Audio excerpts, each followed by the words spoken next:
Primeira coisa que a gente precisa saber é que o nome Grécia foi dado pelos romanos, ok? Esse nome, os próprios gregos, eles não se intitulavam como gregos. Eles se chamavam de helenos porque eles eram descendentes de um grande deus chamado Heleno. Então, como eles eram filhos de Heleno, eles moravam a região grega era conhecida como Elade e eles eram helenos, justamente para mostrar essa vinculação mitológica com um grande deus, tá? E mostrar um grande passado, tudo isso para construir uma sociedade que faça com que um grande passado, um passado glorioso. Enfim, o primeiro período histórico que a gente conhece na Grécia Antiga é o período pré-homérico, tá? Esse período pré-homérico é como se fosse uma pré-história da Grécia Antiga.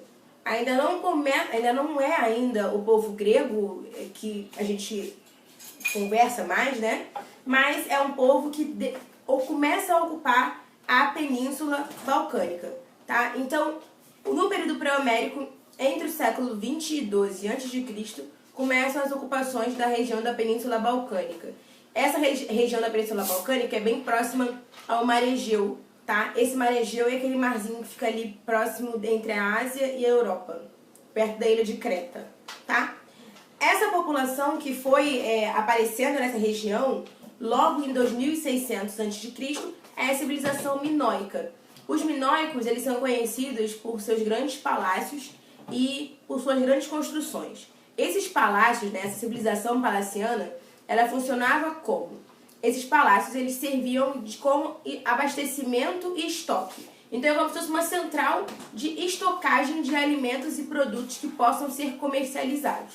Tá? Então esses produtos eles vão ser estocados nesses palácios e isso vai fazer com que o governo consiga controlar a quantidade de produtos que a própria população, né, consome e produz, tá? E paga como impostos para essa população.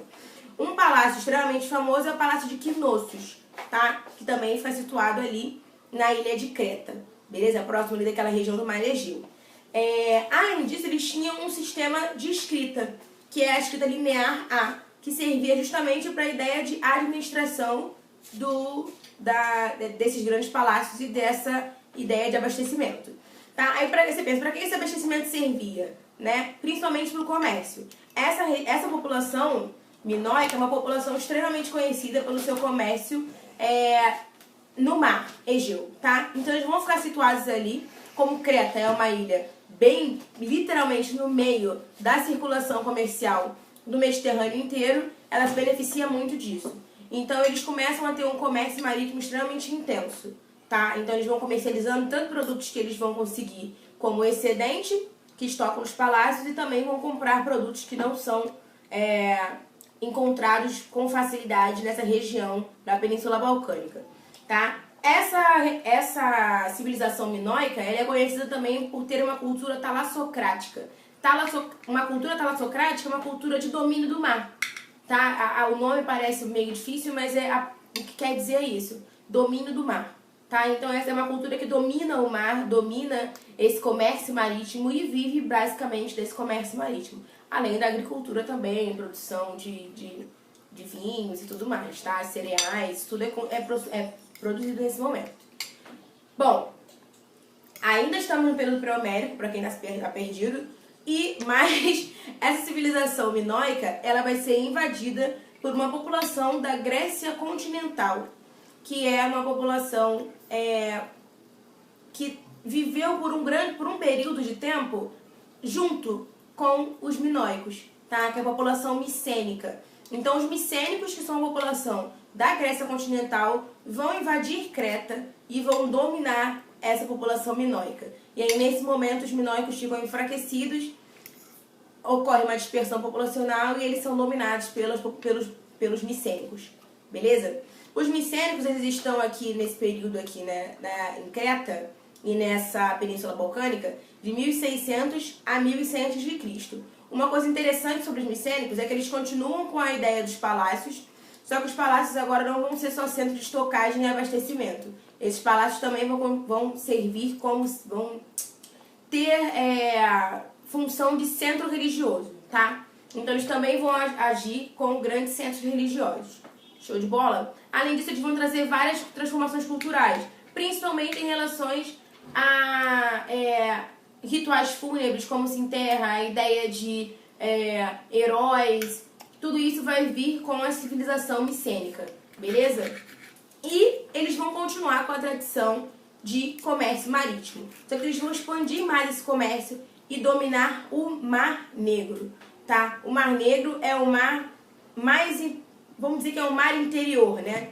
Ali pertinho da região da Turquia, onde a gente conhece hoje, que na época era conhecido como Anatólia, tá? Bem perto daquela região. É mais pro lado asiático. Então eles vão dominar esse Mar Negro, vão se expandir, e essa expansão às vezes pode ser uma expansão um pouco mais tranquila, como forma de ocupação de um território que não tinha ninguém, ou uma ocupação feita através de comércio, tá? E relações diplomáticas, ou até mesmo invasões. Então depende da região, beleza? Nesse período também acontece um grande fato histórico que a gente já conhece, todo mundo já ouviu falar, que é a Guerra de Troia. A Guerra de Troia, na verdade, não existiu historicamente como a gente ouve falar.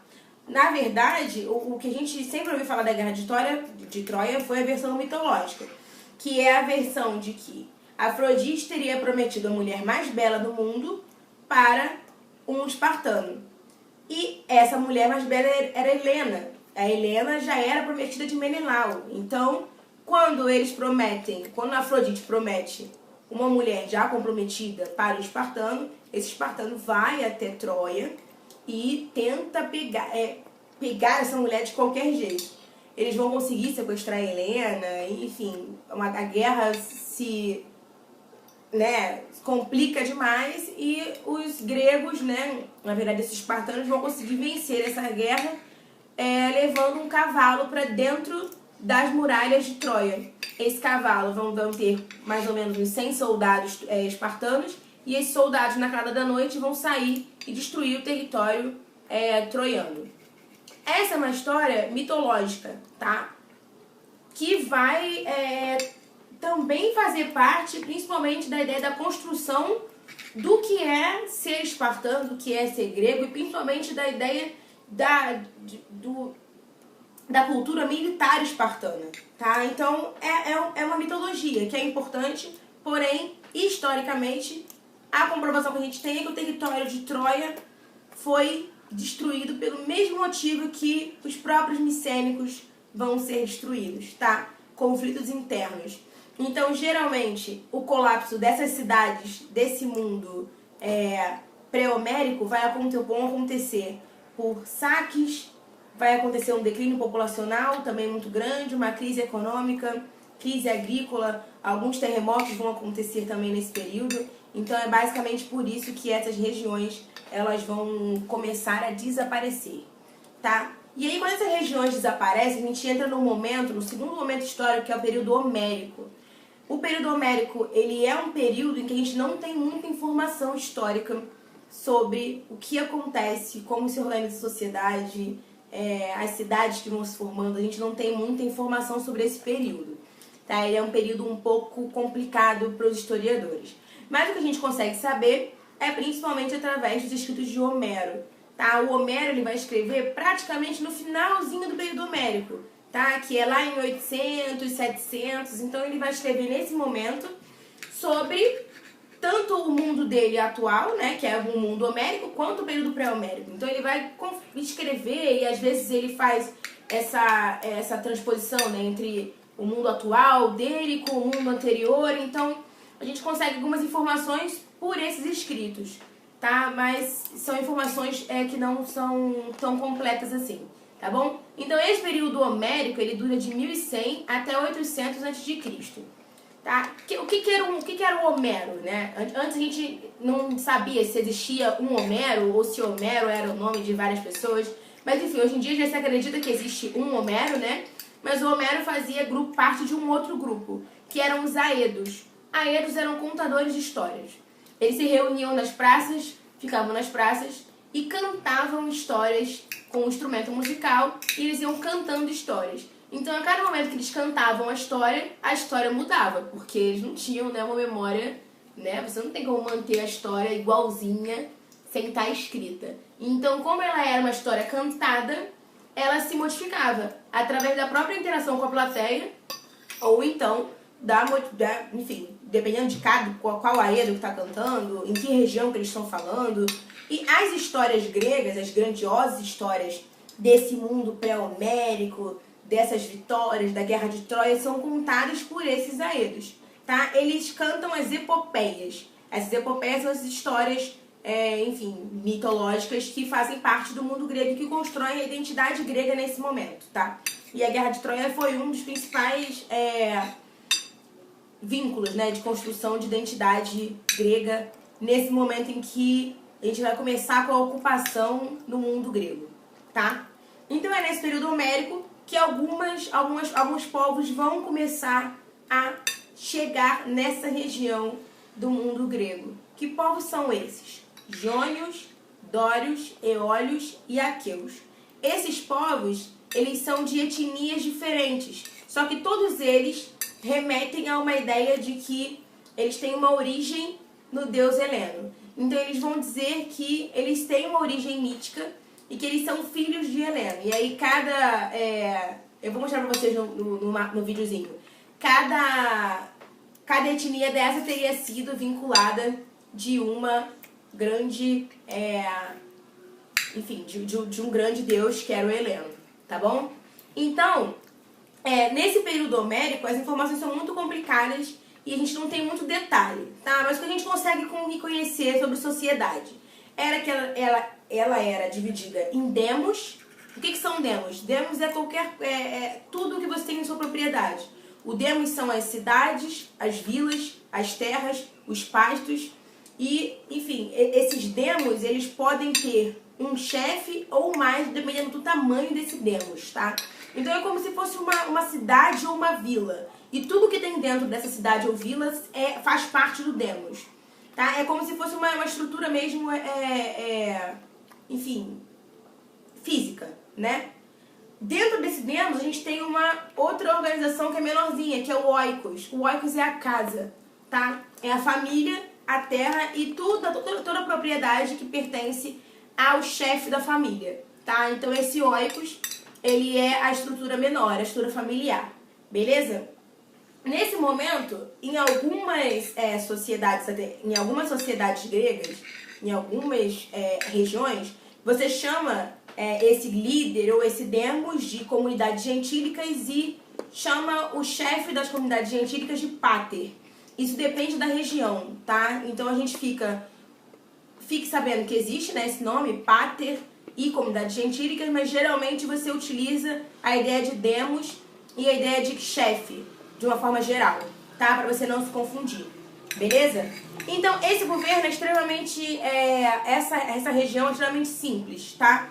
Então, você não tem uma complicação muito grande nessa sociedade e a estrutura de governo era formada basicamente por alguns conselhos, tá? O primeiro conselho era a bulé, que era para discutir a política para a sociedade, tá? E o outro conselho era a ágora, que era uma reunião, né, um pouco mais popular, uma assembleia um pouco mais popular de homens. Então os homens se reúnem nessa ágora e discutem sobre a vida política nesse demos, tá bom? Ainda não é democracia, tá? A gente não tá falando de democracia ainda, mas é um pouco próximo já. A gente já começa a ver um ensaio de uma ideia de discussão política, tá? E de pensamento racional sobre o que você está fazendo no mundo, né? Enfim, em sociedade. E nesse momento, as características dos homens, segundo Homero, né, o que ele conta, é que o homem deveria ter, esse cidadão homem, né, deveria ter responsabilidade social, cuidar de sua família, pensar de forma mais ampla a política do que uma forma individualista. Então ele deveria ter principalmente a ideia de cidadania e responsabilidade social. Isso é muito importante, dá pra gente pensar hoje em dia. Mas que responsabilidade social é essa que admite uma sociedade com escravos, né? Meio complicado, mas não vamos julgar. Bom, a partir do século VIII, que é o finalzinho do período homérico, a gente já começa a ter várias mudanças e mais informações sobre essa sociedade. No século VIII, você tem um momento em que acontece um grande fluxo migratório, um grande crescimento populacional Então você tem inovações tecnológicas no campo, na agricultura, você tem uma maior centralização política dentro do próprio demos, você tem uma expansão territorial e a escrita é introduzida. Na verdade, ela é reintroduzida, né, nesse momento. Mas uma escrita de uma forma mais complexa, principalmente através do alfabeto fenício, tá? Então, nesse momento você tem uma maior expansão territorial, um crescimento populacional, inovações tecnológicas, e isso acaba levando à produção de excedentes e principalmente a produção a construção de uma aristocracia ligada à terra. Essa aristocracia ligada à terra vai cada vez mais comprar e ocupar terras, nem tanto comprar, né, porque não tinha ninguém vendendo, mas vai ocupar terras e para poder se transformar essas terras em grandes áreas de produção e também em grandes áreas de domínio, tá? Isso vai intensificar extremamente o comércio, porque com a maior quantidade de terras e com a maior circulação de pessoas, você precisa de mais comércio. Então o comércio nesse mundo homérico, no finalzinho dele, vai começar a ser intensificado e começa a acontecer uma grande expansão territorial, tá? Essa expansão territorial, ela acontece principalmente porque você está comercializando com outras regiões, então você conhece outras regiões, e também porque a riqueza vai passar a ser ligada à terra. Então, se não tem mais terra na região que você está, você precisa se expandir, tá? Então, essa expansão ela vai acontecer principalmente para ocupar, nesse momento, né, para ocupar a Cilícia e o sul da Itália. Mais tarde, no próximo período, a gente vai ver que essa ocupação ela vai da Península Ibérica até a Ásia Menor, tá?